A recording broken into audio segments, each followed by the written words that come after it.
Bueno, listo. Entonces continúo. Le estaba hablando de que las normas representan los pueblos y las normas obedecen al momento histórico de cada pueblo, ¿sí? Entonces el ejemplo es, en 1950, estamos hablando de hace 70 años, las mujeres no podían votar, ¿sí se acuerdan? Pues, yo creería que la historia se los contó, de que las mujeres no podían votar. Y para ese entonces era normal. ¿Qué pasaba para ese entonces? Normal, las mujeres no tenían el derecho al voto y era normal para la población eso. En este momento nosotros decimos, no, es imposible, ¿cómo así? El derecho a la igualdad. Pero en ese momento histórico de la población, pues el pensamiento era ese. Otro ejemplo que da referencia de que las normas es el momento, es la vivencia o es la cultura del momento de la población. Hace 50 años, en 1970, 1980, casi incluso llegando al 90, la comunidad LGBTI, los gays, lesbianas, sexuales, transexuales, eh, no podían asegurar a su pareja al sistema de seguridad social, no podían heredar, no podían inscribir la relación como tal. En este momento, los derechos de ellos ya se reconocen, ¿sí? Si tiene una pareja del mismo sexo, usted la puede afiliar a la seguridad social. Si usted llega a faltar, la pensión le va a quedar a su pareja del mismo sexo. Eso hace 50 años era impensable, ¿sí o no? ¿Qué pensaban los abuelitos? No, ni riesgos.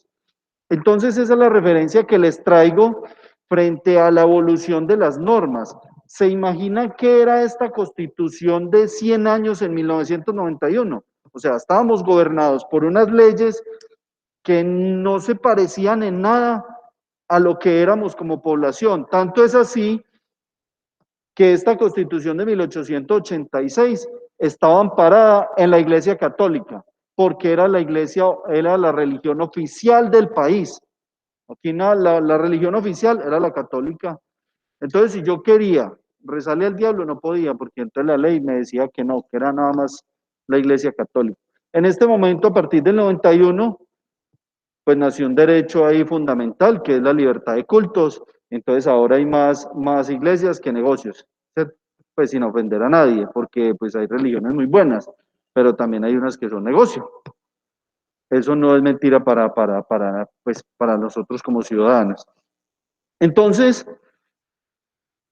esa constitución de 1886 no nos servía porque el país estaba enfrentando muchos problemas. Para el 91 estaba ese tema del narcotráfico, la extradición, Pablo Escobar haciéndole fuerza a esto, estaba la toma del Palacio de Justicia también, la izquierda con fines últimos de llegar al poder, había de todo. Entonces eso generó que se necesitaran normas para conjurar la problemática social, porque es que la problemática social, ¿con qué se conjura?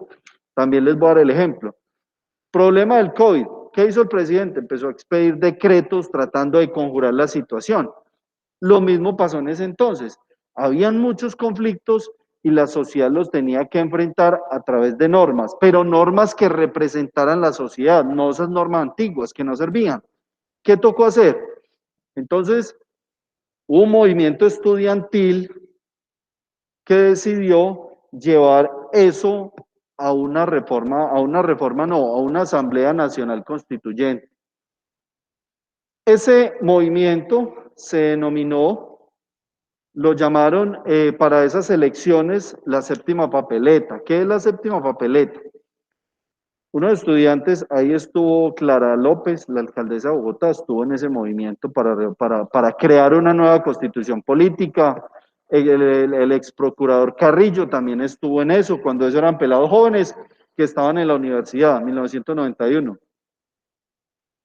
Y entonces, para ese entonces, habían elecciones para alcaldes, para concejales, para diputados, para Senado, para Cámara, para ediles, y eran 6 papeletas, lo que nosotros llamamos tarjetones, eran 6, porque se estaban eligiendo a 6 tipos de colegiados, señor.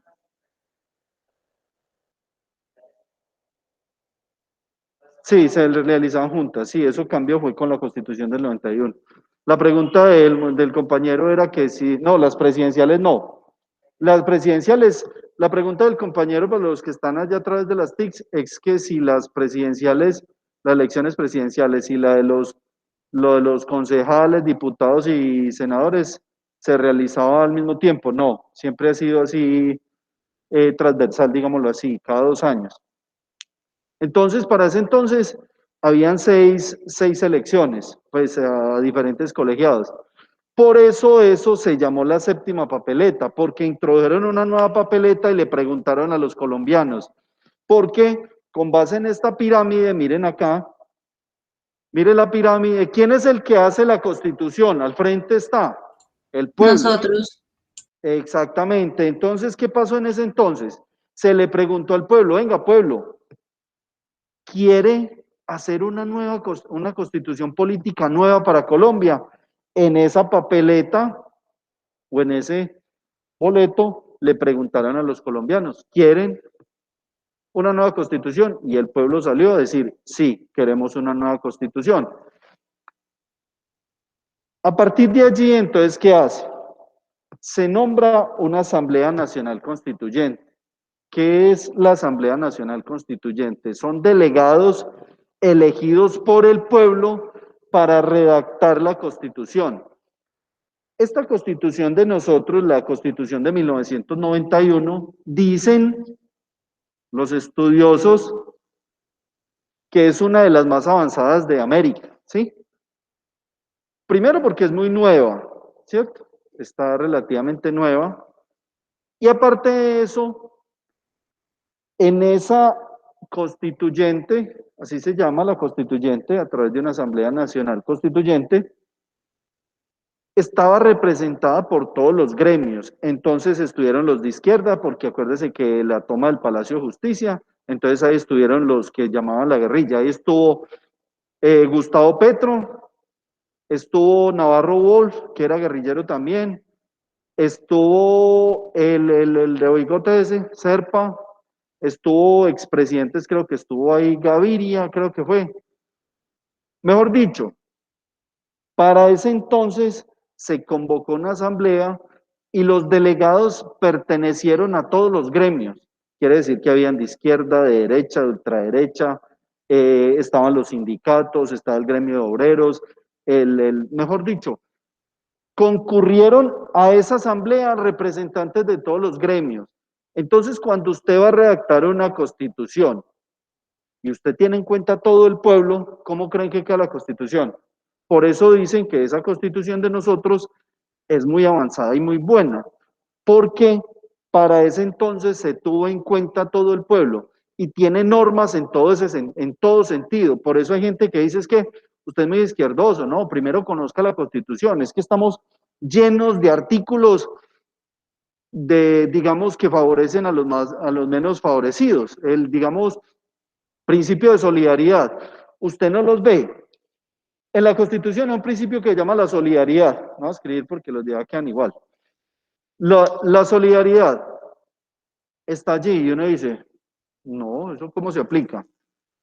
Y usted va a su casa y entonces el estrato 1, 2 y 3 de servicios públicos están subsidiados. Entonces un metro de agua en un estrato 1 vale 5.000 pesos, pero un metro cúbico de agua en un estrato 6 vale 50.000. Y es la misma agua, la produce la misma empresa de acueducto alcantarillado. Y usted dice, venga, ¿y por qué vale 50.000? ¿Sabe cómo se llama esto? Solidaridad. Es un principio que está en la Constitución política. ¿Eso es ser izquierdoso? No. Entonces, y así está minado esto. Cuando usted compra el seguro de la moto o el de su vehículo, pregunte quién es el ADRES. Antes el que llamaban FOSIGA, se llama Fondo de Solidaridad y Garantía. Usted compra el seguro de la moto y paga un valor adicional y esa plata va para un fondo que se llama Fondo de Solidaridad, se llamaba Fondo de Solidaridad y Garantía, ahora se llama ADRES. Para los siniestros de vehículos fantasma, de ahí sacan plata para muchas cosas. ¿Para qué? Para los menos favorecidos. ¿Eso es qué? Principios de solidaridad. Entonces diríamos que somos izquierdosos, entonces diríamos que nosotros somos una Cuba. No, nosotros estamos permeados de todo eso. Lo que pasa es que el sistema tiene que vivir en un equilibrio. Y el equilibrio es que si usted se va al capitalismo extremo como estamos ahora, pues vamos a terminar esclavizados, ¿cierto?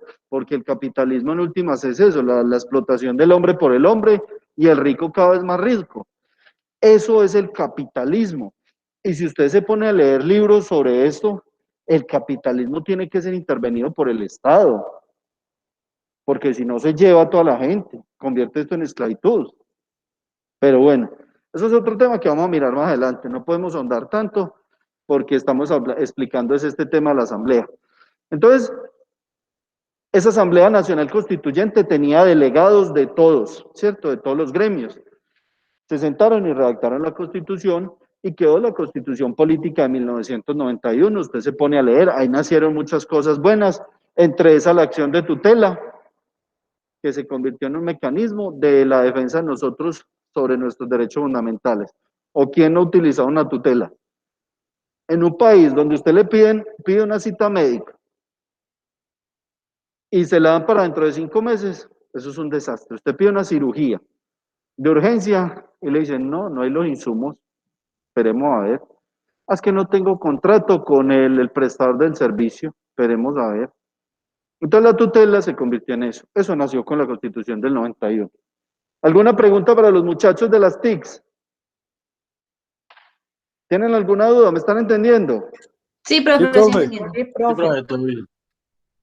Bueno, Profe, listo. Entonces, cuando una tutela no es acatada, digamos, por un médico, ¿qué se haría ahí?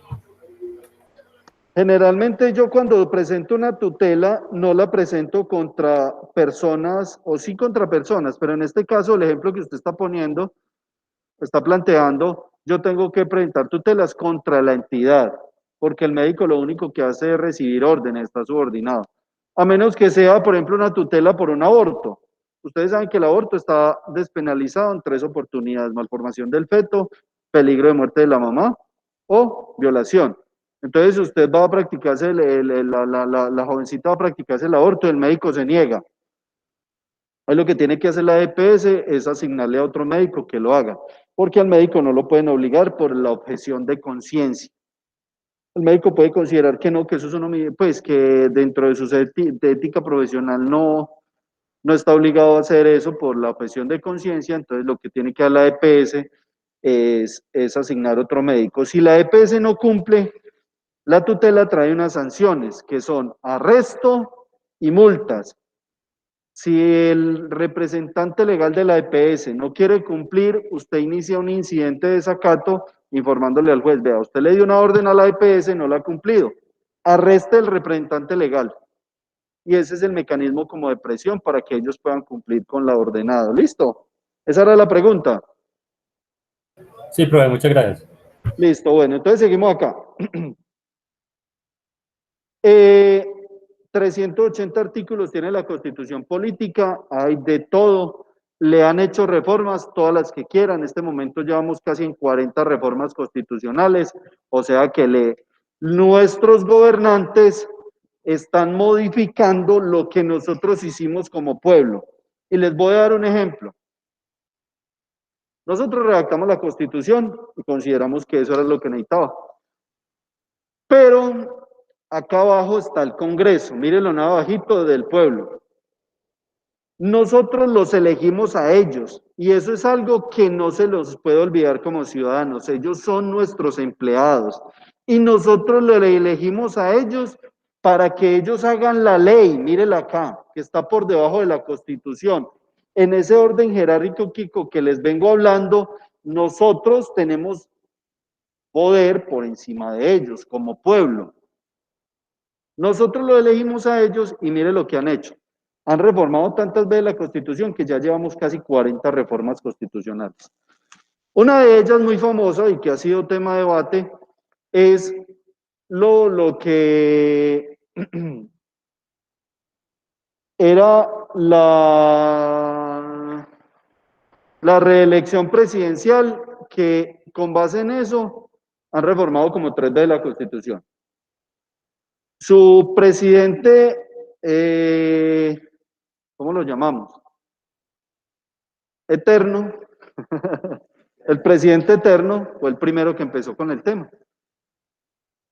Nosotros en la Constitución política tenemos un principio que se llama la democracia. ¿Cierto?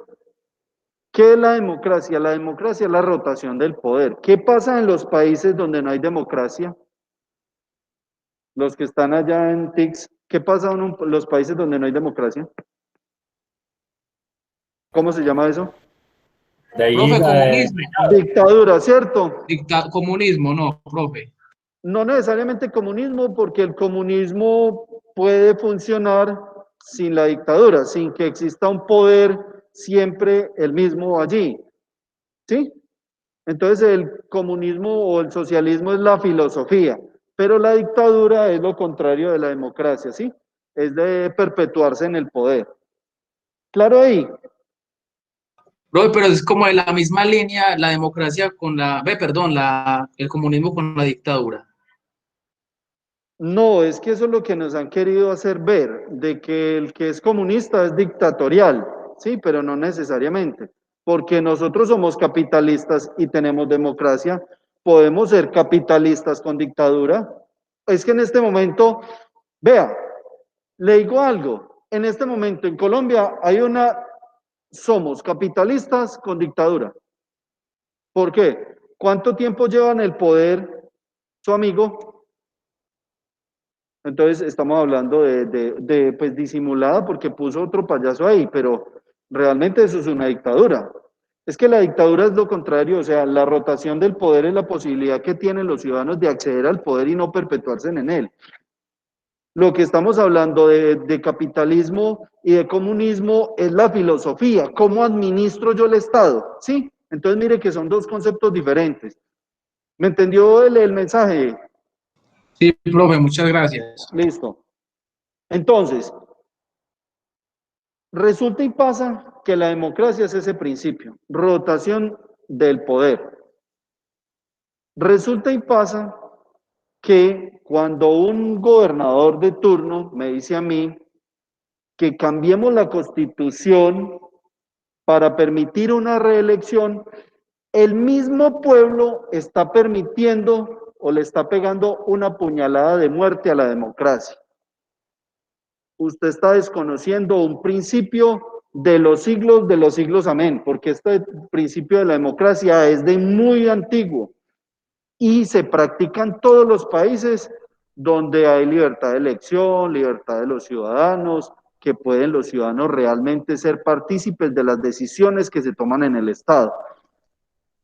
Entonces, cuando usted cambia ese principio de democracia, a usted le venden una idea, venga, es que yo necesito reelegirme porque es que mi política de gobierno es muy buena.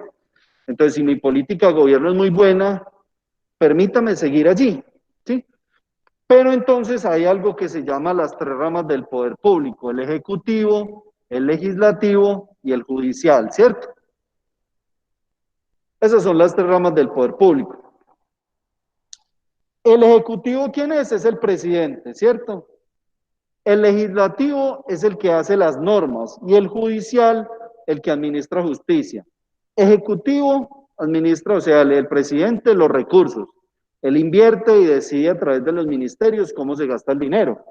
Legislativo hace todas las normas, que es el Congreso. Y el judicial son las altas cortes. Cuando usted permite una reelección presidencial, el Ejecutivo empieza a permear las demás ramas del poder. Quiere decir que el Ejecutivo empieza a poner todas sus fichas en el Legislativo, o sea, en el Congreso. Monta a todos los amigos de él en el Congreso. Estos 3 ramas del poder público son autónomos e independientes. El uno no puede interferir en el otro porque sus funciones no se pueden mezclar. Entonces, cuando el presidente empieza a poner sus fichas en el legislativo y adicional a eso empieza a permear el judicial, que es el que administra la justicia, pasa lo que pasó en Venezuela, que se convierte en una dictadura. Usted le pega una puñalada a la democracia Entonces el presidente se queda 2 periodos allí, montan el Congreso todos sus amigos y monta en la rama judicial a todos sus amigos. Entonces, el Congreso en Venezuela, cuando era todo de Chávez, lo que Chávez dijera, el presidente decía, voy a expropiar, y el Congreso iba y le hacía la norma. Y la norma pasaba a la Corte Constitucional a que la revisara, y como la judicial también, las cortes eran de él, le echaban la bendición y le decía, está bien hecha la norma, Dios lo bendiga, papito. ¿Sí me entendieron lo delicado de esto? Entonces, mire que la política funciona de la siguiente manera. Usted le venden la idea. La política funciona como los noviazgos. Cuando usted va a conseguir novio, usted lo que tiene que decir a la muchacha, cosas bonitas, usted no va a ir a decirle una trastada a esta, ¿cierto? Entonces, al pueblo le dicen lo que quieren escuchar, ¿cierto? Yo le digo al pueblo lo que quiere escuchar. ¿Qué? Mi política es una belleza. Vea, con esto que vamos a hacer esto, esto. Pero realmente, desde el punto de vista teórico, nos sirve a nosotros. ¿Eso nos conviene? No. Primero, estamos dejando sin piso un derecho, un principio constitucional. La democracia, la cambiamos. Llegó el Ejecutivo. Ya no es las 3 ramas del poder, se convierten en una sola. El presidente manda y hace lo que le dé la gana al país. Se acabó. Cuando usted tiene el dominio de esto, del Ejecutivo, del Legislativo, del Judicial, apague y vámonos. Entonces, eso era lo que nos vendían a nosotros. Que iban simplemente con una política de gobierno, y en una política de gobierno terminamos en una dictadura. Y eso es lo que ha pasado en todos los gobiernos que se ha presentado las dictaduras, que los ciudadanos permiten, por el desconocimiento de las normas, que un presidente se perpetúe en el poder. Cuando se perpetúan en el poder, no hay nada para hacerle a eso. Mire Venezuela, todo el mundo sabe cómo están allá, llevados. ¿Y qué han podido hacer? Nada. ¿Sabe por qué? Porque el Ejecutivo, el presidente, es la máxima autoridad de la fuerza pública. ¿Y quién es la fuerza pública? Policía, militares, marina, fuerza aérea, todos. Y todos le obedecen a él. Entonces, como él es el jefe de ellos, les cuadra la cajita a cada uno. Amigo, su sueldo va a ser tal, usted tiene fijo el sueldo, suyo, suyo, suyo. Y todos trabajan para él. ¿Cómo hace el pueblo para quitarse encima una dictadura de esas? La única manera, una guerra civil. ¿Qué es una guerra civil? Los civiles se alzan en armas contra el Estado, que es el que tiene el dominio de las armas. No hay más. Venezuela puede pasar 50 años así como está. Y mientras no exista una guerra en Venezuela, eso no se va a acabar. No va a pasar nada. ¿Por qué? Bueno, la pregunta de la compañerita. ¿Y un golpe de Estado? Dime. ¿Y un golpe de Estado? Eso es un golpe de Estado, que los civiles, o la guerra civil, que los civiles se toman el poder, que llaman golpe de Estado, o la intervención de un país extranjero. Pero lo que pasa es lo siguiente. Hay políticas internacionales que prohíben la injerencia de países extranjeros en la problemática interna. Entonces, como ustedes bien saben, Venezuela tiene el apoyo de China y el apoyo de Rusia. Entonces no es fácil decir, venga, vamos a bajar a este señor de allá, porque ahí sí se arma la de Troya. O sea, no es fácil. ¿Por qué? Porque Rusia simplemente puede decir, vea, Estados Unidos quiere intervenir a Venezuela, pero Rusia le dice, no, usted no puede, porque si usted tiene un tratado internacional, usted suscribió tratados internacionales de no injerencia de países extranjeros en problemática interna. Si Estados Unidos se mete allá, pues entonces van a haber problemas con esos países, y digamos que ya entre potencias es otra cosa, ¿sí o no? Porque entre ellos sí ya se hablan de tú a tú. No es como decir Colombia hablando con Estados Unidos. No, ya ahí es diferente. Profe, ¿y cuando nombraron al profesor interino, qué? Al presidente interino allá en Venezuela, ¿quién hace cumplir ese artículo, bueno, esa ley, no sé qué será? Pero mire, le voy a contar la historia antes del presidente interino y ya le contesto a usted también. ¿Cómo funcionó el tema del presidente interino? Y tiene que ver con las ramas del poder público, lo que hablábamos ahora. Después lo vamos a ver en el tema. Bien, ejecutivo, legislativo y judicial. Son las tres ramas del poder público. Resulta y pasa que en Venezuela, Maduro tiene permeadas las tres ramas del poder público, o sea, tiene los amigos montados allá. Resulta y pasa que en Venezuela ganó la oposición en el legislativo en el año 2017-16. Ganó la oposición. ¿Qué pasó? Supuestamente allá llamaron a elecciones, no, supuestamente no, eso pasó. Y el legislativo quedaron mayorías la oposición del gobierno. Entonces, él perdió el dominio del legislativo. Entonces empezaron a hacer normas en contra del gobierno, ¿sí o no? Se le estaba complicando la cosa a Maduro.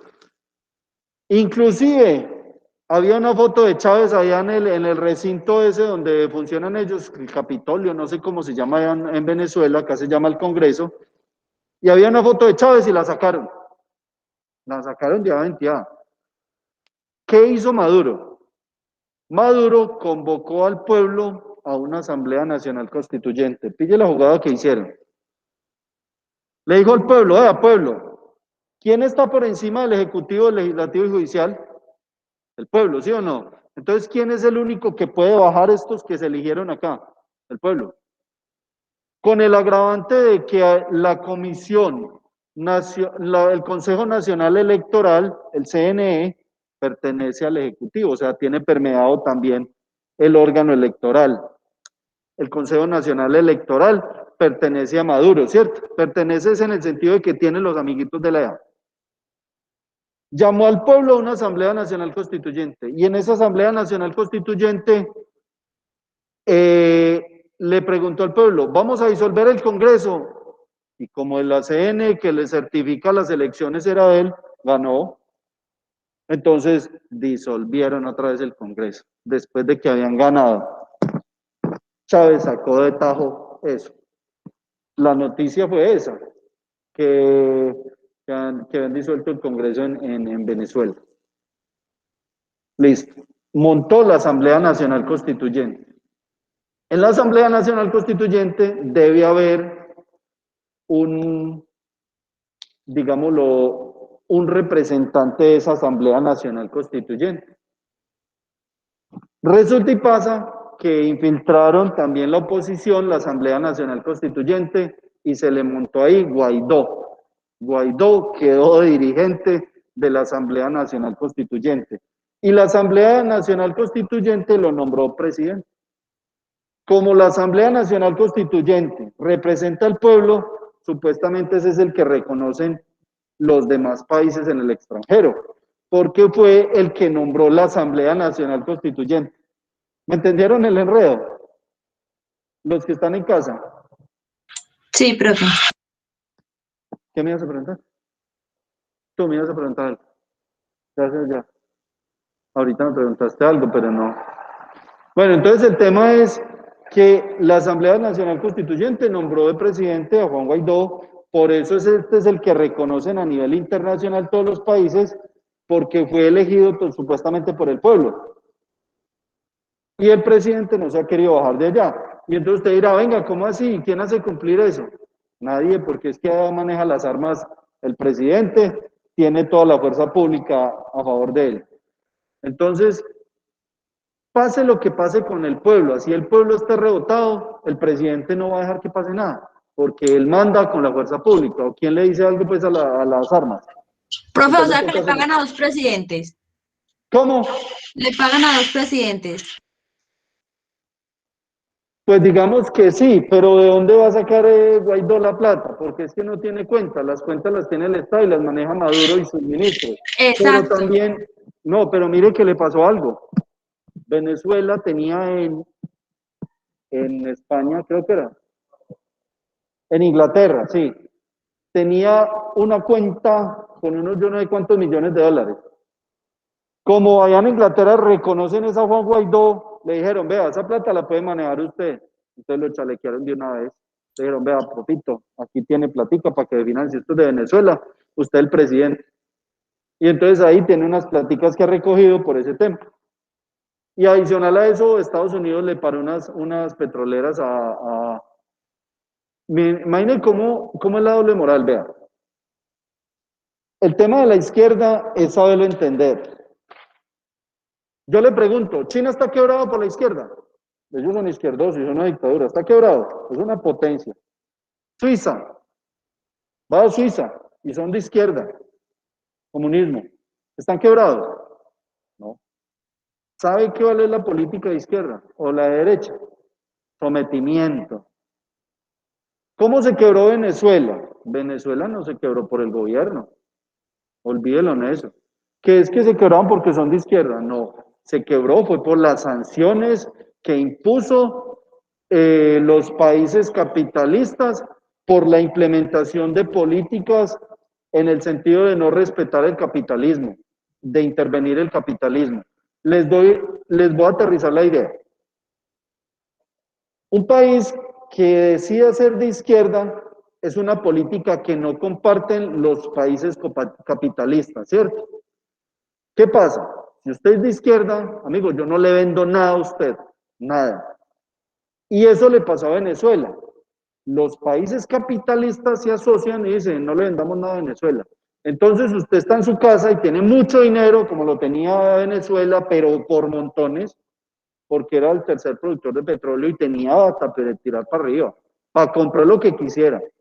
Y era una economía muy fuerte, la moneda de Venezuela era más fuerte que la de nosotros nunca ha sido fuerte. Pero usted cambiaba los bolívares por pesos y eso era un poco de plata, ¿sí o no? El tema es que Venezuela le cerraron las puertas económicas. Venezuela tenía mucha plata, pero no tengo con qué comprar. Entonces, ¿qué pasa en la economía interna? Se quiebra.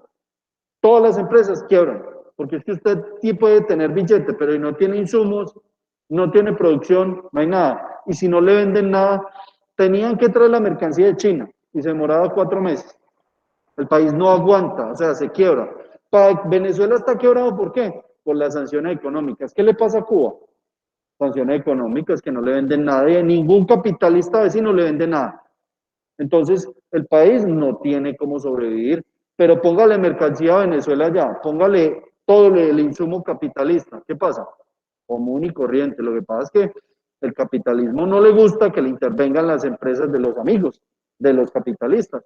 Entonces, digamos que el concepto que nosotros nos venden de comunismo socialismo es diferente, porque Suiza tiene el nivel per cápita por persona más alto del mundo. Una persona se gana, en el mes se gana como $4,000, $5,000 al mes. Eso es muchísimo dinero. Y ellos son socialistas, comunistas. ¿Pero por qué? Porque es que el Estado interviene, es la intervención del Estado frente al capitalismo, pero en cierta medida regulado. ¿Cómo es posible? Mire, frente a eso yo les doy un ejemplo de cómo funciona el capitalismo, que es un desastre para nosotros los pobres, porque si usted es un capitalista, papi, aquí es el paraíso. Vea, es tan sencillo como esto. El Estado tiene ingresos tributarios y no tributarios. ¿Cierto? Los ingresos tributarios son los que le meten la mano a usted en el bolsillo, tributarios, porque usted tributa. Ingresos no tributarios. Nosotros nos hicieron una reforma tributaria y nos aumentaron el IVA del 16 al 19%, o sea, un 3% adicional. Recogieron 7.5 billones con esa reforma. 7.5 billones. Ecopetrol, las utilidades de Ecopetrol el año pasado, 8 billones. Nada más una empresa del Estado. Estos son ingresos no tributarios. ¿Por qué? Porque es que no salen del bolsillo de los ciudadanos, salen de las empresas del Estado. ¿Qué quiero decir con eso? Vendieron Isagen, vendieron Telecom, vendieron el Seguro Social, lo liquidaron. Han liquidado todas las empresas del Estado. Entonces, estas utilidades que no eran no tributarias del Estado pasaron ¿a dónde? Necesariamente ¿a qué? A reformas tributarias. Porque es que si yo vendo Telecom y ella me produce a mí 2 billones, un ejemplo al año, esos 2 billones ya no me van a llegar de esa empresa que yo vendí. ¿De dónde tienen que salir? ¿Será que los ingresos, los gastos del Estado disminuyen cada año? Antes, al contrario, aumentan. Entonces, si yo ya no tengo esos 2 billones, ¿de dónde creen que los tengo que sacar? Reforma tributaria. Y cada que venden una empresa del Estado, reforma tributaria. Pero usted dirá, venga, entonces, ¿por qué venden la empresa del Estado? Porque es que el capitalismo le vende las empresas a sus amigos, son ellos mismos las que las compran. ¿Cómo no va a ser rentable yo tener mucho dinero y que me vendan Ecopetrol? Una belleza. No, no comprarían Ecopetrol usted con plata. ¿Qué pasó con Telefónica de Pereira? La vendieron. Pase del aeropuerto. Tan desafortunado el tema que el aeropuerto ni siquiera es de Pereira, porque un privado invirtió plata allá y tiene la concesión por 25 años. ¿Cuánto le producía Telefónica de Pereira al municipio? Toda la plata del mundo. ¿Sí o no? ¿Qué pasó con esa platica que percibía Pereira? Tanto es así que mire que ahora en pandemia que hizo el alcalde con las utilidades de Aguas y Aguas. Le pagó los servicios públicos a los ciudadanos más desfavorecidos de Pereira, con las utilidades de una empresa del municipio. ¿Vendieron Telefónica? ¿La platica? No sé, que tenemos un HM aeropuerto. Bacano, sí, pero ¿qué? No podíamos construir con las utilidades. La vendieron y bueno, ahí está.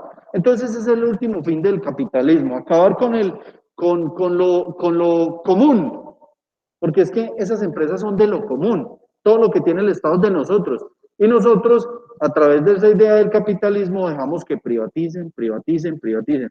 ¿Por qué creen que los sindicatos se paran en los pelos cada que venden una empresa al Estado? Por lo mismo, porque es que están acabando con los recursos de nosotros, con el agravante de que todo lo que deje percibir el Estado lo van a traducir en más impuestos para nosotros. Eso es, digamos que el análisis del capitalismo usted lo tiene que hacer, pero de frente a la corrupción, porque es que el capitalismo está generando esa corrupción, de que los grandes personajes tengan los grandes capitales para explotar. ¿A quién? A nosotros nos ponen a trabajar por un mínimo. Dime. El gobierno vendió Telecom. La plata que recibió, eso, ¿en qué la invirtió? ¿No? ¿Se la repartió los mismos 3 de siempre? Pues la verdad, vea, esa plata dijeron que era para construir el aeropuerto. Ahí está el aeropuerto, la verdad, el aeropuerto pues quedó muy bonito y eso, pero pues lo dieron en concesión. ¿Qué es eso? Que lo entregan a un particular para que lo administre y le entregue una utilidad pues irrisoria, porque eso mismo pasa con los peajes a nosotros como ciudadanos. Ese es otro tema del Estado, que somos tan corruptos que el Estado es el único que tiene empresas y no es capaz de administrar. No producen plata, pero en lo particular sí produce por cantidades. Pero las empresas del Estado nunca producen nada, son malas. Pero es el tema de la corrupción también, que nos lleva también al capitalismo. El capitalismo se convierte en eso. Quiebran las empresas, las llevan a la quiebra para ellos mismos comprarlas. Ese discurso lo daba el alcalde de Medellín actual. Decía, EPM lo llevaron a la quiebra. ¿Para qué? Para comprarlo ustedes mismos. Y eso se los dijo allá en Medellín. No sé si escucharon el discurso del hombre.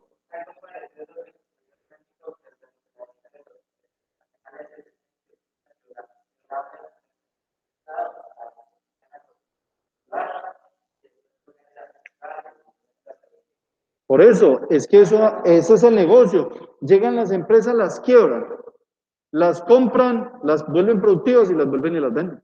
El negocio redondito. O no necesariamente, porque es que usted con una mina de oro de esas, ¿qué va a vender usted una empresa ya de eso? Por ejemplo, Isagen. ¿Cómo van a vender una empresa de esas? Mire lo descarados que somos. Esa empresa de la que se robaron 5.000 millones de dólares. Arriba, ¿cómo se llama esa? ¿Cómo? Reficar, el escándalo de Reficar, fueron 5.000 millones de dólares. Eso es muchísimo dinero. las llevan a la quiebra o no producen dinero, es por el desfalco económico que tienen los políticos allá. Y otro tema delicado es que esas empresas del Estado las manejan son los políticos de turno, entonces se hace muy complejo. Y otro agravante más, para que suframos un poquito. Los grandes capitalistas no pagan impuestos. Entonces, la cadena vuelve y se rompe.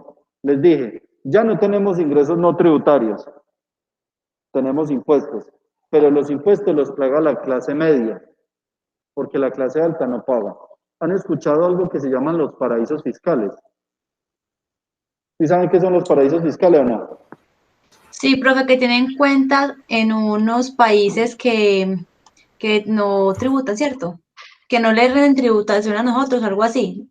No, bueno, sí, es lo que tú estás diciendo, pero le complemento la idea.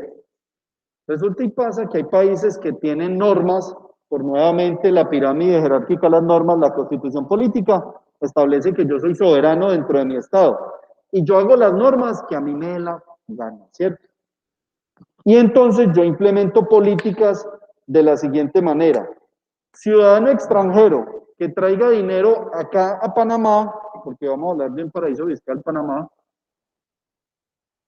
le vamos a cobrar de impuesto el 5% sobre el capital que tenga acá. Y va a haber reserva absoluta frente al capital que tenga invertido en nuestro país. Entonces, muy sencillo. Acá en Colombia usted paga de renta o impuesto al patrimonio toda la plata del mundo, casi el 35% de utilidades, ¿cierto? De declaración en renta, y aparte de eso, tiene un impuesto al patrimonio. ¿Usted cree que yo teniendo 10.000, 20.000, 100.000, 500.000 millones de pesos los dejo acá en Colombia? Ni por el... ¿Qué hago yo?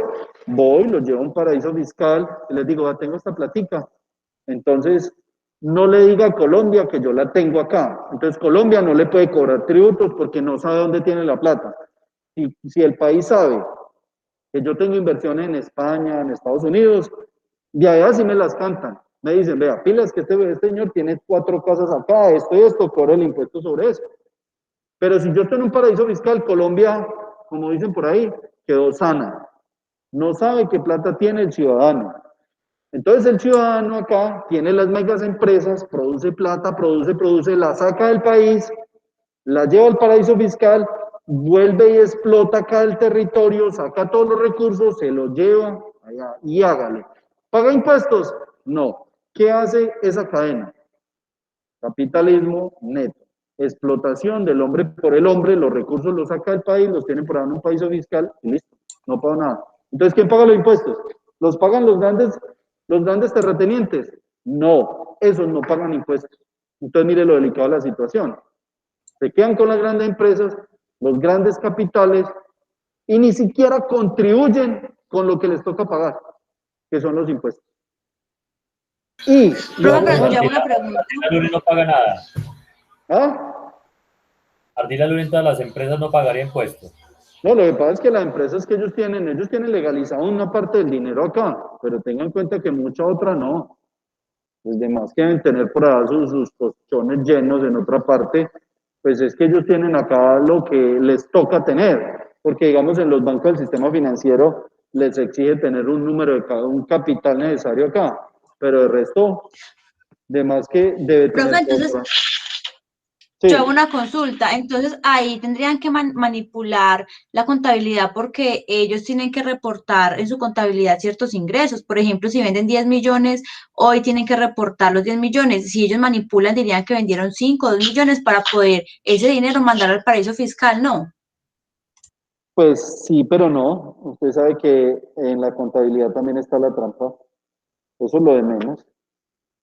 No creas. Eso... Hay muchas maneras de evadir esa manera de reportar. Vea, yo le doy un ejemplo. Un ejemplo sencillo. Profe. Vea, disculpe, espera, ya le doy la palabra. Le doy un ejemplo sencillo. Ustedes han escuchado el tema de los taxis. ¿Sabe cuánto vale un taxi acá en Pereira? Por el cupo, vale 240 millones de pesos. Pregunte cuánto declara un dueño de un taxi sobre ese taxi. ¿Cuánto vale el taxi? Vale 30 millones de pesos. Tiene que declarar algo más. Tiene que declarar el cupo. El cupo. No, El cupo. no, usted declara el cupo. No, usted no va a poner en la contabilidad. Cupo, 180 millones. No, eso no existe contablemente. Eso es una ficción que se inventaron en el comercio. Entonces usted tiene 240 millones de pesos ahí guardados y el Estado, usted le reporta 30 de lo que vale el taxi, ¿ya? Eso es una burbuja. Ese tema de los taxis, eso es una burbuja. Y así funcionan muchas situaciones que usted se pueda imaginar y a nivel empresarial, todas las que quiera, ¿sí? Entonces digamos que desde el punto de vista contable, eso ahí están los contadores y los abogados que son magos en ese tema para mirar cómo sacan el dinero, eso es lo de menos. No se preocupe que esa plata la saca. Pues, me iba a preguntar algo. ¿Qué me iba a preguntar el compañerito?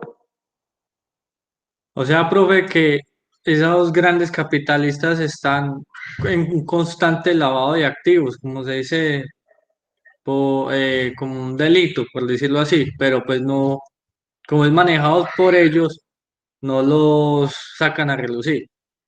Sí, claro, no, es que eso no, pues es que ellos hacen la norma y entonces ellos son los que legislan y ellos son los que hacen las normas para ellos. Vea, yo le doy un ejemplo de eso, de que la norma es para los de Ruana. Porque les pregunto más bien, dígame, ¿qué es más grave? Que usted coja a su compañerito y le propine 5 o 10 puñaladas y después le pegue un tiro en la cabeza y lo torture, o que usted llame a una persona que está en Barranquilla y le diga, vea, lo voy a matar si no me da 100 millones de pesos. Para usted, ¿cuál es más grave?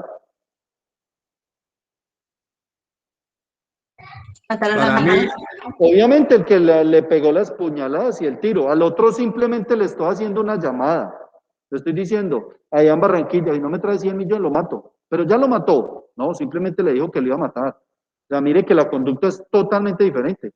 El otro ya está muerto ahí con las puñaladas y el disparo en la cabeza. ¿Sabe cuál delito da más cárcel? La llamada. La extorsión. Sí. ¿Y sabe por qué? Porque a quién matan y a quién extorsionan. A un pobre lo extorsionan. ¿A qué le van a extorsionar? ¿Qué le van a extorsionar a un pobre? Nada, extorsionan los ricos. Entonces esos delitos que son contra la clase alta tienen que ser las penas muy graves. ¿Quiénes se matan? Los pobres, los campesinos, los guerrilleros, los paramilitares. Esos son los que se matan en el pueblo. Vea, la pelea de la izquierda y la derecha es la siguiente. Unos personajes están ahí arriba, de izquierda y de derecha, peleándose por políticas y ideales políticos, y por debajo ponen al pueblo a enfrentar los de izquierda con derecha, la guerrilla con los paramilitares para sostener la clase alta, porque eso es lo último que se hace. Entonces, ¿quiénes se matan abajo? ¿Cuándo asesinan a un congresista? Esos señores se mueren de viejitos allá, pasan todos los periodos, los presidentes, todos esos altos dignatarios mueren de viejitos. ¿Quiénes se matan? Va, miren la violencia, va, miren el Cauca, ¿cómo está eso? ¿Quiénes están matando? Los de abajo, ¿para qué? Para sostener los de arriba. Entonces esos delitos de abajo importan. Mire que los falsos positivos pasaron de ser 2.000 a 6.000, es la noticia de esta semana de la JEP. Tienen que ver noticias. Pasamos de 2.000 falsos positivos a 6.000. Eso es algo supremamente desastroso para un país. 6.000 personas inocentes fueron asesinados. Ciudadanos como nosotros que estaban buscando empleo. Eso es desastroso pues para nosotros. Yo creo que en la cadena de estados, Colombia, frente a una situación de esas, yo creo que allá nos ven como esos manes, los de los, ¿cómo se llaman? Los kamikazes y eso. Yo creería que esa gente se imagina que nosotros somos así. Pues que esto acá es una cosa loca. Nosotros no vemos esa realidad porque desafortunadamente nosotros nacimos acá. Y nosotros, la violencia se nos convirtió en un cuadro, en un cuarto. Y usted lo ve ahí y no pasa nada. En eso se convirtió la violencia en Colombia para nosotros los ciudadanos. Se convirtió en algo tan normal que matan 10 personas. Y usted ve la noticia. No, no pasa nada. ¿No? 10 personas en el fuego. Ah, no, mataron 10. Mataron, no, no pasa nada.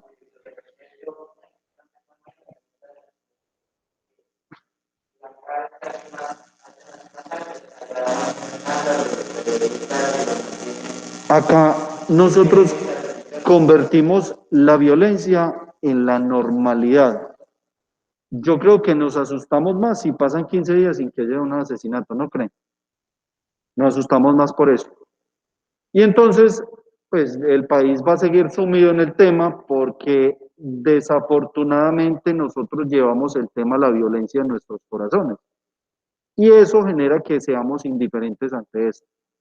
¿Y cuándo va a cambiar esto? Pues cuando nosotros cambiemos la mentalidad de que efectivamente tenemos que empezar por el conocimiento de la Constitución política, porque miren que son problemas de orden constitucional y el desconocimiento en nosotros de ciudadanos de esto, de qué es el Estado y cómo nos afecta. Es que cuando usted elige mal acá esta cadena, pues es que ellos están haciendo normas es para usted. Si esto no funciona, si el Estado no tiene piso, no tiene unos buenos cimientos, usted no tiene empleo, no tiene educación, no tiene salud, o es que usted tiene algo de eso acá en Colombia. Las personas como están sufriendo sin empleo, va, mire la situación tan desastrosa que está, sin empleo, muchísima gente sin empleo. Y enseguida con el vecino que nos está aportando 1.500.000 desplazados de allá, estamos parados. ¿Por qué? Porque nosotros no tenemos cimientos acá, porque nosotros como ciudadanos nos venden cualquier idea y nosotros la compramos con los ojos cerrados. O sea, el político de turno nos dice que voy a hacer esto, nos pinta pajaritos y de una caemos. Y eso es lo que nos está pasando. Que nosotros no podemos discernir frente a lo que nos venden y la realidad. Nos hace falta este tema de poder discernir, poder saber cómo funciona el sistema, de poder saber tomar decisiones frente al tema político. La apatía de nosotros frente al tema de las elecciones, los jóvenes no salen a votar y nosotros somos los llamados a cambiar este tema. A votar es que a votar a conciencia. Yo tengo que mirar el programa de gobierno. Este man se está postulando y ¿qué quiere? ¿Qué es lo que va a hacer? ¿Qué ha estudiado este personaje? ¿Cómo es posible que un senador allá no tenga en el colegio? Bachiller. Título, bachiller. Una persona que va a representar un pueblo de 50 millones de habitantes que tiene que tener pensamiento, digamos, algún grado de instrucción. Usted me dirá, no, pero es que ¿por qué lo va a discriminar de esa manera? Que porque no ha podido, entonces no puede aportar buenas ideas. Hombre, yo le digo algo, ¿dónde lo contratan a usted en una empresa para dirigir una empresa con bachiller? Es que el Estado funciona así. ¿Cómo es posible que el presidente no tenga la más mínima experiencia en el cargo donde está y nosotros le digamos a él? No es posible. ¿Cómo es posible que en Colombia el presidente lo nombremos y nombre todos los ministros amiguitos de él? Entonces el ministro de Salud es abogado. ¿Qué idea tiene un abogado de medicina? Entonces va usted el ministro de Transporte y es un médico. Va, revise las hojas de vida de los ministros. El cargo más importante, político de turno. Entonces, eso es una situación desastrosa. Para nosotros como ciudadanos, supremamente desastrosa. Van, eligen al que mejor le hable, al que más bonito le hable. Otra cosa que tenemos que erradicar nosotros de nuestras vidas, votar porque el amigo me dijo que votara por esto. Eso es lo peor que usted puede hacer. Que el amigo le dijo que votara, venga, y es que ¿quién es ese man que tengo que votar por él? Es que su voto vale y cuenta. ¿Cuentan qué? En la situación, eso se va reflejado necesariamente en usted, porque nuevamente esto impacta en su bolsillo, impacta en su familia, en su educación. ¿Por qué están yendo? La gente en la universidad está yendo, y entonces, ¿qué quiero hacer? Son las 8:18. ¿Y a qué horas terminamos? ¿Ah? Pues nada, hasta las 8:30. Sí. Pero es que ya acabo, nos quedan 12 minuticos. No, vea. Pues entonces les voy a terminar acá algo, porque eso no... Hay una crítica también a este tema de la pirámide jerárquica de las normas. La Constitución política es la norma más importante, y mire que los demás estados siempre protegen su Constitución y es la norma de normas, por encima no hay nada. Pero aquí viene otro tema. Colombia se ha dedicado a suscribir tratados internacionales. Y hay noticia esta semana frente a eso, de Nicaragua. ¿Escucharon la noticia esta semana o no? Nicaragua demandó a Colombia como en el 2012, 2010, y hay un fallo como del 2014, 2015, donde condenaban a Colombia, perdió el proceso y le tiene que entregar un pedazo de mar, pero no un pedazo, un pedazote, Mar Caribe, y que estaban peleando a San Andrés también, Nicaragua. Pues ese fallo salió en contra de Colombia, porque Colombia suscribió un tratado internacional, como los que sabe hacer siempre, someterse a justicias internacionales, y perdió. Ahora, Nicaragua esta semana declaró ese pedazo de mar. Esto me está doliendo la cabeza. Vamos a poner un poquito acá. Sí, sonido. Ahora parezco un Backstreet Boys, aquí conectado a la caseta. Colombia suscribió este tratado internacional sometiéndose a justicia internacional y lo condenaron, perdió. ¿Y qué va a hacer? Nicaragua esta semana declaró que es que reserva natural ese pedazo de mar que le entregó ese fallo. Y Colombia dijo, eso es una provocación. ¿Cuál provocación? Si es que Colombia ya perdió, si perdió el proceso. ¿Cómo vamos a cumplir eso? Si lo vamos a cumplir o no, no sé. Pero fue condenado. Colombia no ha cumplido, no le ha entregado el mar a ellos. Y ellos ya están haciendo actos de señor y dueño. Eso se llaman actos de señor y dueño. Declararon esto una reserva natural. Eso es un acto de señor y dueño. Ya están diciendo, eso es mío porque ya me lo entregó un fallo, ¿sí o no? Yo les digo algo, Estados Unidos se somete a tratados internacionales, va a dígale a Estados Unidos que un pedazo de lote de ellos, allá de la esquina de ellos, venga, papito, venga que nos tenemos que dar balas, ¿sí o no? Cualquier país desarrollado, usted se le mete con el territorio y le dice, ¿por qué en Israel se matan y es una guerra de nunca acabar? Porque los palestinos estudien o lean al menos el tema de los palestinos, cómo funciona ellos. Ellos son un estado supuestamente reconocido, pero no tienen territorio, tienen poder y gobierno y población, pero les falta un elemento para ser estado, el territorio. Entonces ellos vienen divagando, esperando que el Mesías, porque la historia viene desde allá, que el Mesías, que era Jesús, les entregara la tierra prometida, ¿se acuerdan? Es que mire desde dónde viene el tema político pegado a la religión.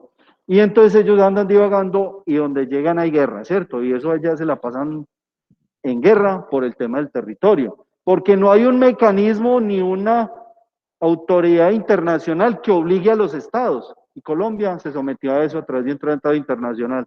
Entonces uno dice, no, bueno, tiene que ser uno muy certo. Y entonces cada tratado internacional que Colombia suscribe lo tiene que cumplir. Y entonces le dicen a Colombia, vea, el Amazonas, eso es una belleza, allá es el pulmón del mundo, de allá es donde vamos a sacar agua cuando se acabe, porque esto está muy complicado, el agua va a estar más cara que la gasolina, y ya es realidad, ¿cierto? Una botella de agua vale 2.000, el galón vale 8.000, pero usted en botellita no tiene ni un poquito, o sea que sí es más cara que el galón.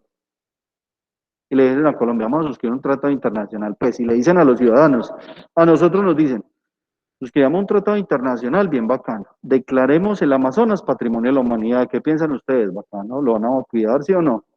Para que nadie lo toque, nadie lo pueda explotar, todo eso. Y nosotros como ciudadanos comemos nuevamente entero, porque la idea es bonita, no. No creen que si a usted le dicen, venga, suscribamos un tratado internacional, volvamos esto patrimonio de la humanidad para que lo cuidemos, para que no le va a pasar nada de eso, para que no lleguen empresas extranjeras a explotarlo, a esto y a esto. Usted dice, porque la idea es bonita. Dígale eso a un país desarrollado. Declare una reserva que tenga patrimonio de humanidad. ¿Qué le va a decir? Sí, puede llorar, esto es mío. Y el día que lo necesite lo voy a utilizar. Los recursos naturales que haya son de nosotros como ciudadanos, pero Colombia dice, es de la humanidad. Entonces mire el pensamiento de nosotros, hasta dónde nos llevan a cometer grandes errores. Ahora tenemos que pedirle permiso a la humanidad para utilizar el Amazonas, ¿no creen? ¿Por qué? ¿A quién pertenece el Amazonas? Patrimonio. Si se declara patrimonio, Colombia ya no puede decidir sobre eso. Señor. Pero, por ejemplo, en este caso que usted habla ahorita de Nicaragua, también hace muchos años Colombia perdió unas tierras con Perú, si no estoy mal, una guerra que hubo. También No, fue pues por... Colombia, ¿con quién no pierde? Pues con los gobernantes que tenemos. Piensen en las decisiones que están tomando ahora, entonces es muy difícil hablar de gobiernos que ni siquiera, pues, representan el pueblo, siempre manejados por el interés. No, Colombia ha perdido todo. Panamá no era de Colombia. Colombia era Voy a decir eso, país, Panamá. Colombia era un país gigante y debería ser una potencia, pero pues es que los gobernantes que nosotros tenemos dicen que sabe cuál es el problema nosotros, algunos historiadores, que el problema nosotros es nuestros antepasados, porque nosotros tenemos sangre de delincuentes. Pues acá pues como hablando un poquito, lo escuché, pero no sé hasta dónde puede ir eso. Porque es que los que nos colonizaron a nosotros eran una mano de delincuentes. ¿Qué hizo Cristóbal Colón? ¿Con quién venía en ese barco? Venía cargado de delincuentes de allá de Europa. Y esos fueron los que vinieron a colonizar acá, a violar, a matar, se robaron el oro, todo, eran delincuentes. Y esos fueron nuestros antepasados, esos delincuentes. Pues digamos que decir que nosotros somos así es por ellos, pero pues en cierta medida eso se lleva posiblemente en el ADN, en la sangre, el tema de ser más propenso a eso. Pues yo como creo en eso, en el sentido de que uno muchas veces eso lo lleva en el ADN, ¿cierto? La euforia, el querer ir mucho más allá de lo que lo ético le permite a uno. Eso dicen las malas lenguas, y pues son estudios que están allí, pues eso no es verídico, yo simplemente les cuento situaciones que leo por allí, pero mire que eso sí es realidad, que ellos vinieron acá a saquear, a robar y a violar los indígenas, eso sí es más cierto que cualquier cosa, ¿sí? Que nosotros tenemos ese pasado, posiblemente, porque es que ellos se quedaron acá, embarazaron a todas las indígenas y mezclaron nuestra raza. Muchachos, yo creo que toca dejar ahí porque mire la hora que es, nos cierran la universidad, nos sacan de acá venteados, son las 8:26. Dentro de 8 días continuamos con la charla. ¿Listo? Eso, profe, muchísimas gracias. Muchas gracias, muchachos. Muchas gracias, profe. Hasta luego, que estén muy bien. Noche. Chao, profe, gracias. Bueno, chao, cuídense mucho.